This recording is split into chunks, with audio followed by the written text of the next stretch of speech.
د یو هندي میلیونر خبره ده چې وایي که غریب پیدا شوې نو دا ستا تقصیر او ملامتي نه ده، خو که غریب مړ شوې نو پوه چې ساده او احمق یې.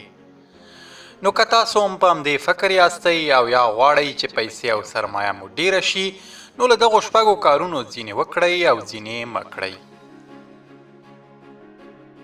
لومړی، د خپل میاشتني عاید له 1500 تر 20% به مو حتما سپما یا پس انداز کوئ. مثلا که 10,000 افغانۍ مو میاشتنی عاید وي نو له 1500 تر 2000 افغانیو به ترې ساتئ او په هیڅ صورت به نه مصرفوئ. دوهم، له بیکارۍ سره خدای پامانۍ وکړئ او په هیڅ قانوني او مشروع کاروبار مه شرمېږئ، که هغه دیاړي یا مزدوري وي یا د هوټل شاګردي او یا هم د ښاروالۍ پاککاري. تر هغې مو چې خپل د خوښې کاروبار پیدا کوئ نو دغه کارونه هم تر بیکاریه ډیر غوره او ګټور دي. دریم، که مو هیله د پیسو او ښه ژوند پیدا کول وي نو هڅه وکړئ چې ژر تر ژره شخصي کاروبار او سرمایه ګذاري پیل کړئ. حتمی نه ده چې شخصي کاروبار په ډیرو پیسو سره پیل کړئ، بلکې په لږو پیسو هم کولی شئ چې ځان ته کاروبار جوړ کړئ. د شیراغای بولاني فروش داستان به مو اورېدلی وي. هغه به په کور کې د ورځې څو پیرکي پخول او په سر به یې په بازارونو ګرځول او خرڅول، خو اوس یې سرمایه میلیونونو افغانیو ته رسېدلې او په لسګونو کاریګر لري. نو تاسو هم کولی شئ چې په ډېرې کمې سرمایې سره ځانونه د یو لوی کاروبار څښتنان کړئ.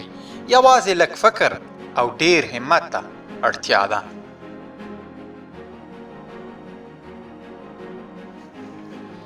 څلورم، هیڅ کله مو پیسې په همچشمۍ او رقابت مه مصرفوئ.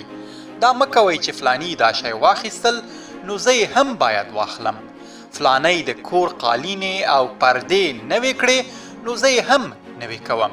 که دا کار کوئ نو هیڅ کله به د پیسو او ښه ژوند خاوندان نشئ.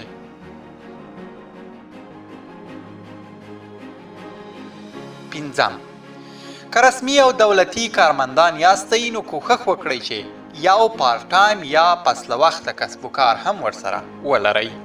په دې سره به مو د دولتي دندې معاش په خپلو ورځنیو اړتیاو ولګوئ او د پس له وخته یا دویم کاروبار عاید به مو سپما یا پس انداز کړئ.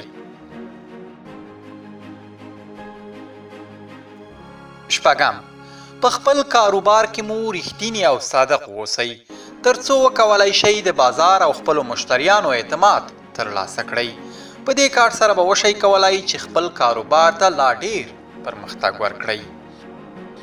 تاسو ټولو درنو دوستانو ته د ډیر ښه ژوند هیله لرم، خو چې پیسې او سرمایه مو پیدا کړه نو د غریبو او بېوزلو لاسنیوی مو هیر نشي.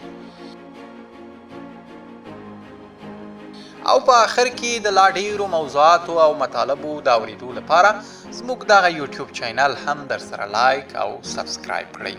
خیر مو په نصیب شي.